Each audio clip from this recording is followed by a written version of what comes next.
for Miss McKayla Maroney.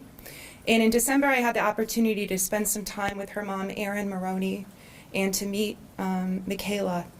And I hope that they are watching somewhere. And again, I am so privileged to speak on their behalf, and I'm glad they've asked me to do this. And Erin Maroney, is that E-R-I-N? Yes. All right. And as to McKayla? Yes. Dear, spelling, I'm sorry. McKayla Maroney. Thank you. You may proceed. Dear Judge Aquilina, for as long as I can remember, gymnastics was my life.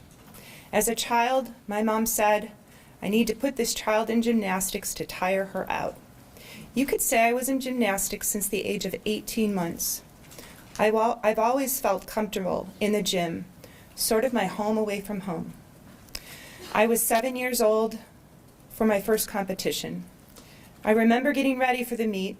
I got my hair braided with a cool bow and some sparkles. I got to wear this really awesome Leo and wore a matching warm-up. Life was good. I looked good.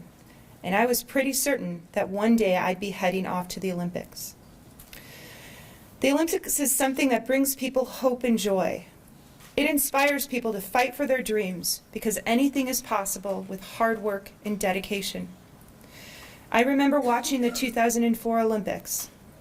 I was 8 years old, and I told myself that one day I would wear that red, white, and blue leotard and compete for my country. Sure, from the outside looking in, it's a remarkable and amazing story. I did it. I got there, but not without a price. I made the United States national team at the age of 14 and began to compete throughout the world for my country. When I first met Larry Nassar, he was the doctor for our national team and our Olympic team. I was told to trust him, that he would treat my injuries and make it possible for me to achieve my Olympic dreams. Dr. Nassar told me that I was receiving, quote, medically necessary treatment that he had been performing on patients for over 30 years, end quote. As it turns out, much to my demise, Dr. Nassar was not a doctor. He in fact was and forever shall be a child molester, a monster of a human being, end of story. He abused my trust, he abused my body, and he left scars on my psyche that may never go away. It all started when I was 13 or 14 years old at one of my first national team training camps in Texas, and it didn't end until I left the sport. It seemed whenever and wherever this man could find the chance, I was, quote, treated, end quote. It happened in London before my team and I won the gold medal. And it happened before I won my silver medal. For me, the scariest night of my life happened when I was 15 years old. I had flown all day and night with the team to get to Tokyo. He'd given me a sleeping pill for the flight, and the next thing I know, I was all alone with him in his hotel room, getting a, quote, treatment. I thought I was going to die that night. Because the national team training camps did not allow parents to be present, my mom and dad were unable to observe what Nassar was doing, and this has imposed a terrible and undeserved burden of guilt on my loving family. Larry Nassar deserves to spend the rest of his life in prison, not only because of what he did to me, my teammates, and so many other little girls. He needs to be behind bars so he will never prey upon another child. I urge you to impose the maximum sentence upon him. Ever since I went public with my story, I have been inspired and uplifted by the love and support of my former teammates, fans, and many other good people. People should know that sexual abuse of children is not just happening in Hollywood, in the media, or in the halls of Congress. This is happening everywhere. Wherever there is a position of power, there seems to be potential for abuse. I had a dream to go to the Olympics, and the things I had to endure to get there were unnecessary and disgusting. I was deeply saddened by the stories of my fellow Olympic teammates that suffered, as I did, at the hands of Larry Nassar. More than 150 women and girls had to say #MeToo to Nassar's sexual assaults, and hundreds more were victimized to create the pornographic images that fueled his evil desires. A question that has been asked over and over: how could have Larry Nassar been allowed to assault so many women and girls for more than 2 decades?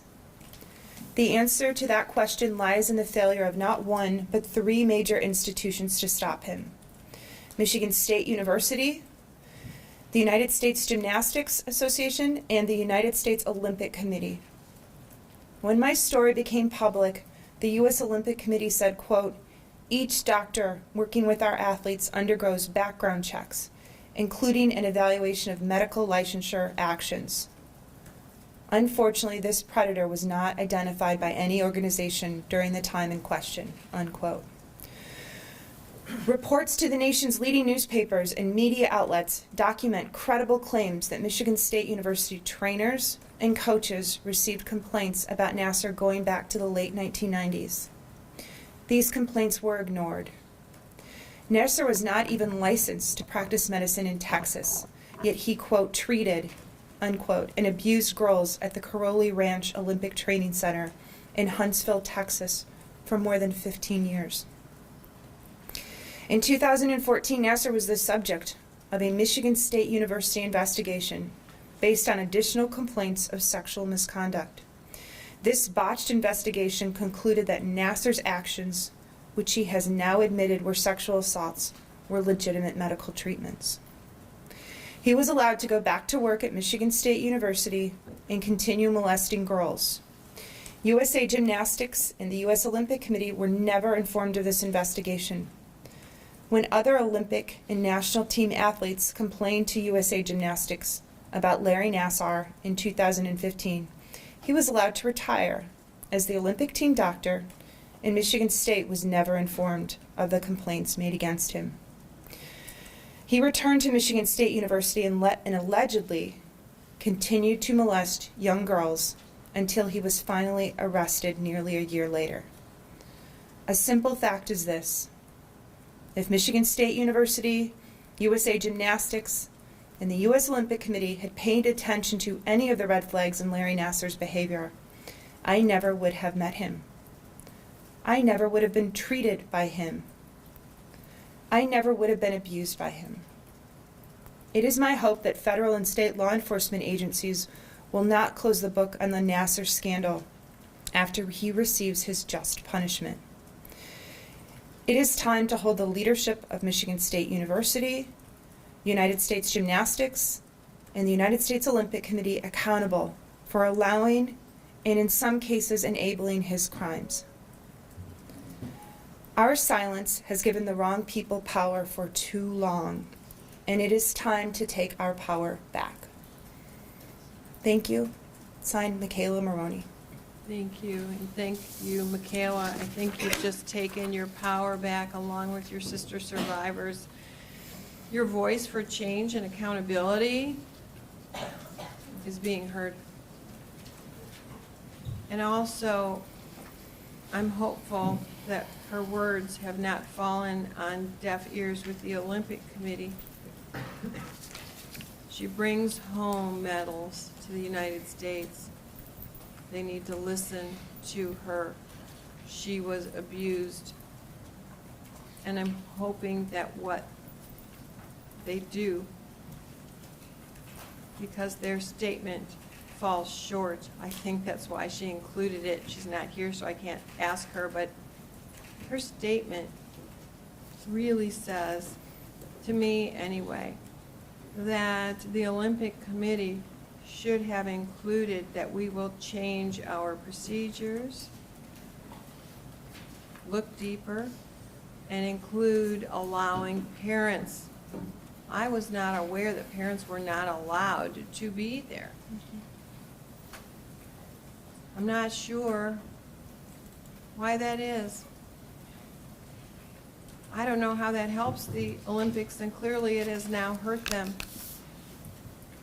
So her voice echoes loudly on behalf of all sports and the victims here. It resonates with this court.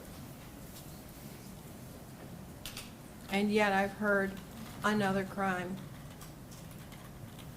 Criminal sexual conduct against an incapacitated victim. Something else that could have been charged. I know it's a global settlement, global plea. There are so many more crimes here that were committed. More crimes doesn't help the victims. There's only one lifetime defendant has. I thank and applaud her mother and McKayla for her statement, a very brave public statement. Please let her know, and I hope she's watching. Me too. I will. Thank you.